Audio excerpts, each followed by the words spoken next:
welcome back to the Citizen Channel. You're all staying safe and well, and of course, just to mention for the wonderful my condolences and love go to Tony Buck's friends and family, who sadly passed away recently. Well, I remember Johnny Crossan was the first captain when I started going to City, but of course, Tony Buck became the main guy for me as captain, as leader, and of course stayed with City almost all the time throughout his life. And I've already done a couple of specials on him. There's another couple that I'll now publish over the next few weeks, and I'll be doing a special tribute of my own as well over the next few weeks as well. So yes, rest in peace, Blue, and there'll be more on the great Tony Buck over the coming weeks. Right, this is the story of the game. Brentford 2, City 2. Yes, disappointing. I would have took that probably before the game. I did and ah about predicting. I did predict a 2-1 win for City, but I did initially predict a 2-2. But the 8-0 stuffing of Salford gave me false confidence, so I should have stuck with my original thoughts. But there you go. Overall, I would have been happy before the game with that, but the way it panned out, of course, we let the point slip, even though probably Brentford did deserve it. It doesn't matter, does it? Football's football, isn't it? You don't always get what you deserve. We should have closed the game off. Well, let's talk about the game anyway. So it was a 7:30pm kickoff, match day 21 at the old G-Tech down there in London, a ground I've never been. I've been past it many times, but I've never been actually to a game there. Pepsi 11, no surprise, 8 changes to the Salford game. I got 10. I was happy with that. Just Nunes for Lewis was the difference for me. Nunes did okay, but perhaps we needed Lewis later on, didn't we? Perhaps we needed that switch to be made. But anyway, we'll see how Nunes gets on today against stronger opposition. He didn't do too bad, did he, considering it's obviously a new role for him. Anyway, the City 11, Ortega, Nunes, Akanji, Ake, Gvardiol, Kovacic, De Bruyne, Bernardo, Savvy, Foden, Haaland. On the bench, Ederson, Grealish, Doku, Gundo, Simpson, Pusey, Mubama, O'Reilly, Lewis and McAtee. Brentford starting 11, Flecken, Ruslev, Collins, Van der Berg, Lewis Potter, Norgard, Jensen, Janelt, and a very impressive front three so far this season, Damsgaard, Mbumo and Wissa. Story of the game, 5 minutes. Aki wants his keeper to come. This is the difference between Ortega and Ederson. Ederson sometimes gives the defenders an option. Ortega doesn't. But hey, if you're happy with that, fair enough. But of course, Aki looked round. Edders wasn't there. It was Steph, and he ended up just levering it out for a Brentford throw-in. So there you go. But that's the clues at the start there, but never mind. 6 minutes, Wissa flashes one wide. Yeah, I mean, Brentford had some early good chances, didn't they? 8 minute, Gvardiol's right-footed P-roller, saved by Flecken. I think he had to sort of wait on the floor to arrive to him. It wasn't that slow. 9 minutes, Wissa goes over in the area after being leaned on by Akanji. Another ref, another day. Probably would have given it and VAR wouldn't have overturned it, but would have been a soft one, wouldn't it? Appeals are turned down by, of course, Mr. Taylor, the referee. 13 minutes, Wissa goes close again. 15 minutes, Ortega makes a good save to deny Mbumo, who tried to surprise him. He sort of looked one way and did that way. He looked one way and shoot the other. Tried to get it towards the far post. Ortega read it and got down to push the ball behind. And Mbumo turned Gvardiol inside out on that one in the build-up. 20 minutes, Wissa puts it slightly wide of the far post after twisting the Akanji inside out. So Ortega happily let that pass the post. 23 minutes, De Bruyne on the left kills a lovely left foot cross. That is headed wide by Haaland beyond the far post. Yeah, it's just a bit too far back, and Haaland couldn't quite get any purchase to get it back with his head. I think it hit the back stanchion, didn't it? Angle was very tight, of course. 25 minutes, Lewis Potter tries to square it for Mbumo. He probably should have shot, and unfortunately it falls nicely for Aki to welly it clear. Damsgaard on 26 minutes has a ripper blocked. Ripper, that's the Guardian terminology, has a blast blocked. Ortega probably had it covered, but who knows. 27 minutes, Nunes rampages into the area, does some lovely stuff, goes inside the defender and then pushes it to another defender. So good so far, and then blew it. 28 minutes, Savvy flashes over from 20 yards after a 2-on-2 break. Back to normal for Savvy now. He's shooting when perhaps he should be passing. Now he's scored a goal. He thinks he can score every week. 35 minutes, Kovacic flashed a shot just wide from the edge of the area. 37 minutes, Haaland meets a lovely KDB cross. Should be a goal, this one. It should be. You could see he couldn't go for goal. He wanted to head it back across, but there's no City player within 20 yards of it when he headed it back. No one backing up at all. 38 minutes, a scuff shot from Gvardiol after some nice work from KDB. 45 minutes, KDB sends a shot almost hit the roof, I think, or went over the roof at the end. And what the that sing the cockadies, but there you go. KDB's shooting boots were not on last night, that's for sure. So 0-0 at half time, a fairly even game. Perhaps Brentford slightly had the better of the chances. We just appear to need to move it quicker on the break against a very compact, very well organised Brentford rearguard, of course. Into the second 47 minutes, a Brentford free-header from a corner just went wide. We're lucky with that one. 50 minutes, Savvy makes another darting run into the area and puts a low drive that beats Flecken and hits the far post and comes out. Yeah, could have easily gone in on another day. That didn't do too much wrong there, Savvy. As I said, he's thinks he can score every one now. Very nearly did with that one. Then KDB finds space after the ball ricochets about a bit, but sends a pretty poor shot wide of the goal. 52 minutes, Nunes, a lovely cross to Haaland, and this is the one I was almost thinking of early on, where he just rolls like the proverbial salmon. Had two halves of the goal to aim at, and just headed it straight at the keeper. Should have done better for me. He's a world-class striker. That should have at least made the goalkeeper have to move off his 2 feet where he was stood. 54 minutes, Ortega makes a save to his left, and on the break, Foden, Savvy and Haaland sort of a 3-on-2, 3-on-3, but just can't combine for the goal and fluff it. 59 minutes, Savvy hits his side netting. Again, after legging it clear from the halfway line, he looks probably could have crossed, but again, he wants another goal, doesn't he? But how long do we have to wait? 61 minutes, Akanji heads a Foden corner wide. Yeah, a bit similar to the Brentford one, that, where he perhaps could have got it on target. 64 minutes, Brentford broke 3-on-3. Guardiola, a fair way behind Wissa at one stage, but somehow he managed to get back. A nice block. Perhaps Wissa should have done a little bit better, but all credit to Guardiola. He looked as though he was Gvardiol was done for pace, but he managed to get back and got a block in. 67 minutes, it's 1-0 to City. Yes, happy days. De Bruyne goes out to the right, whacks a trademark curling cross towards the near post. Foden ran lovely between two defenders, adjusted his body, did that one of those sideways sort of cushioned volleys across Flecker, and he went in off the far post. Lovely. Sometimes those go wide, don't they? 71 minutes, Wissa walked around the outrush into Ortega. He had a rush of blood. Bad judgment from Ortega. Fortunately, he passed the ball across the area to Mbumo, who looked certain to score, but of course Aki committed himself, took the chance and sort of dived in the way and blocked it on the line. 71 minutes, Ortega saved a blast from close in. That was okay, mate. Sort of made up for his earlier cock-up. 76 minutes, Gundo on for Kovacic. I wasn't sure why that ever happened, but hey, we've got young legs on the bench. Pep, put one on. All right, we scored, but that was nothing to do with Gundo. I'm not sure why Kovacic went off. We could have done with his battling for the rest of the game. But it's 2-0. Master substitution by Pep. All of a sudden, it's 2-0 for City.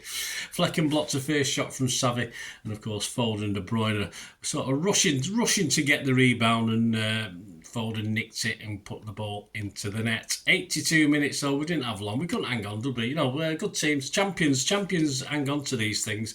We're not champions anymore. We're not going to be champions this season. That's the problem. It's 2-1. Wissa totally unmarked in the 6-yard box. Pulled one back for Brentford. Yes, probably all the defenders at fault. Some slap marking from Gvardiol right across to Aki and Akanji.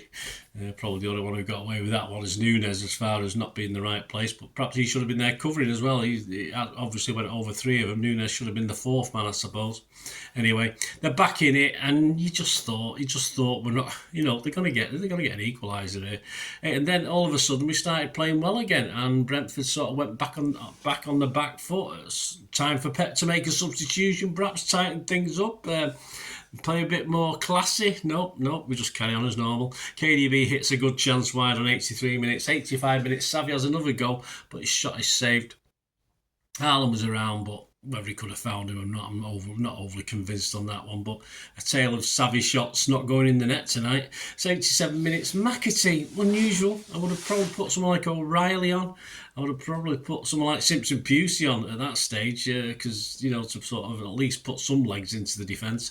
But McAtee came on for Foden. Foden had been worrying Brentford to hell, so why he was took off, I have no idea. Pep answers on a postcard. 90 minutes, a keeper seemingly struggles to save a sort of weakish Haaland effort, and then McAtee gets a blast to be a hero, or a chance to be a hero, and blasts it totally wide. He probably should have done a little bit better. That's why I'm afraid McAtee will never, ever please Pep and be in Pep's starting 11. Pep just thinks he doesn't quite have that little bit that we need. That probably sums it up, actually. 92 minutes, it's 2-2. Deservedly so for Brentford, but you've got to ask questions. A shocking defence again by City. No guard, a good header, too much power for Ortega. He got a big hand on it, couldn't keep it out. Could he have done better? I don't know. It was quite close in, but my fault is Akanji. He just didn't seem to make any sort of attack the ball or anything with his head. He's a big lad. Shocking from Akanji. I appreciate he was probably tired at that stage, but so was Aki, who a couple of minutes later headed one off the line. He wasn't too tired to save us getting beat and save our blushes, of course, but not impressed with Akanji on that goal, to be honest with you. Mostly, we should have shut the cross down. Savvy should have probably shut it down. Where was Gvardiol? But Akanji should have done better with the cross. To me, it's as though the defence the last 10 minutes just thought, well, yeah, have a go, and you're not been scoring all match, so why would you score now? As though we're just letting them take the efforts and we couldn't be bothered trying to stop them. Just piss poor from the defence. Shame for the defence, midfield and attack. But having said that, the attacker, people like Savvy, Foden, etc. When you're 2-0 up, perhaps you have to work a bit harder to get back and help the defence. It's you can't just blame the Pep system. It seems as though the midfielders are saying, "Oh well, it's up to you lads," and the forwards are saying, "Oh, it's up to you lads." It's not right, and I think at some stage he should have took a chance and shown a bit of faith in Simpson, Pusey, O'Reilly, or Lewis in the last few minutes, at least to bring us some energy in defence, which had gone. It was just no energy there for that last. You could see it. It was just obvious. So disappointing. As I say, before the game would have probably took it. Overall, Brentford have got the second best home record in the league. But, when you get yourself 2 goals ahead, you ride your luck a bit. You should be winning games. But as I say, that's the difference between champions and non-champions. And I'm afraid this season we're non-champions. Stats, Brentford and City. Brentford 18 shots, 6 on target. City 21-8 on target. Possession 56% for us. 404 passes they had, 508 we had. Pass accuracy is poor. This has been the case with City this season. Ours was only 87%, which is low for us. 81 for Brentford. Fouls 4 each. Offsides 4 for them, none for us. And they had 4 corners to our 5. Man of the match, it varies between Aki, Foden and KDB. Personally, I give it Aki. Some headlines, the Sun goals pull out this morning said, front page, Martin Lipton let their guard down, Pep flops, toss away 2-0 lead. Inside, unbelievable. Pep's pegged back by hosts as title defence looks over. It was over long time ago, mate. The Mirror, John Cross, blue mood, Pep shell shocked to City toss away 2-goal lead with battling bees exposing weaknesses. John rated KDB an 8. For the Express, John Cross, City let their guard down and pay for it. Brilliant bees nick late point off stunned Pep. The Daily Mail's Jack Gorn, bees stinging the tail piles pain on Pep. Jack rated Foden an 8. Guardian Simon Burton, champions falter again as Norgard capsulate fight back. The local rag, the Manchester Evening News, back page, bees sting. Not very innovative, is it? Inside, Simon Bajkowski blew it. City stung as 2-goal lead lost. Guardiola says missed chances cost 3 points. Yeah, for both teams. 4 players rated at 8 with the Manchester Evening News: Simon Bajkowski, Aki, KDB, Foden and Savvy. There you go, guys. Hope you enjoyed this story of the game. Not a lot of humour in this for me. It didn't make me laugh, that's for sure. very disappointed again, but yeah, that's par for the course. We're no different than we have been all season. It's the same old story. Looks as though we're getting a defender or two in. We're certainly not getting a defensive midfielder. Kovacic is getting a lot of shit, unfairly, I think. He's been asked to play a role he can't play. He's bloody fighting hard, and he's trying to do his best, and I think any Blues slagging him off. Ederson and Ortega, you can perm any one of those two. Last night, Ortega was hitting Haaland pretty well. I think Ederson would have done that and better. I think Ederson allows his defenders more options when they're under pressure. I don't think Ortega does. Ortega potentially is a better shot stopper. Did he prove it last night? No. So I don't know. It's a question for Pep, of course. And the way it's going, if Ortega starts this week against Ipswich, I can't see Ederson hanging around, in fairness, and that'll be a big blow for us because, as I said on my player ratings, Ortega is not good enough to play for this City team week in, week out if we want to win things. Simple as that. He's a great number 2, but he's not a consistent number 1 for me. Anyway, check out the player ratings show, guys, a bit more on Ortega and the rest, of course, Kovacic and with Simon Bajkowski. And out on Friday, we're playing on Sunday, aren't we? I'm down at Ipswich if you're going. Come and say hello. Pep's 11 will be out on Friday for the visit to Ipswich. And, of course, will be a City 1:30 Ipswich special out as well. And, of course, over the next few weeks, I've got a Bobby Kennedy, who sadly passed away as well, like the great Tony Buck. Bobby Kennedy, some links between the two players, of course, at City at the same time. I've got a special coming out on him in memorial, and of course there'll be some specials on Tony Buck over the next few weeks as well. So it might mean some of the City 130s that are planned might not be done, but I think on the basis of Bobby Kennedy and the great Tony Buck, it's probably worth missing 2 or 3 of those, isn't it? Anyway, thanks for watching, guys. Let us know your thoughts. Were you there last night? Let us know what you thought of the game and the atmosphere, etc. Thanks for watching. Please stay tuned. If you do like what I try and do, you want to support me and the channel, it's very much appreciated. There'll be a little special thing coming out this year for members, for what they can get, just something a little bit special for that. So if you're interested in that, stay listening. And of course, if you want to just contact me through my various socials, just stay watching and listening. Thank you.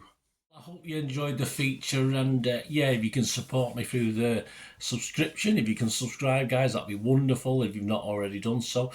We do actually have memberships at the moment, just 99p a month, so you get access to all my City stuff, including all the history vlogs, dozens and dozens not been published yet that you get immediate access to, and every time I do a edit and do a vlog, you get immediate access to it as well. So you can have a copy of scripts as well if you want any hard copy of the sort of things I do on matches and teams and managers and players, etc. So if you can join the membership, that'd be wonderful. We do have sponsors at the moment. P6505 are our current sponsor. They have a little eBay shop, so if you check in the comments section, there's a link there to the shop. They sell movie posters from the 90s and 2000s. They sell DVDs, some classic Hollywood movies, some classic foreign language ones.